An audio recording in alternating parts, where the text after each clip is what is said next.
மீண்டும் பள்ளிக்கு போகலாம், நம்மை நாம் அங்கே தேடலாம்.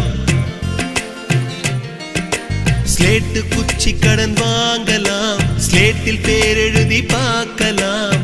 கொட்டு வச்ச வாத்தியாரை தொட்டு வணங்கலாம். முட்டி போட்டு நின்ன இடத்தை முத்தம் கொடுக்கலாம். பள்ளிக்கூடத்தில் சொன்ன பாடத்தில் இந்த உலகத்தை நாம் அறிந்தோம்.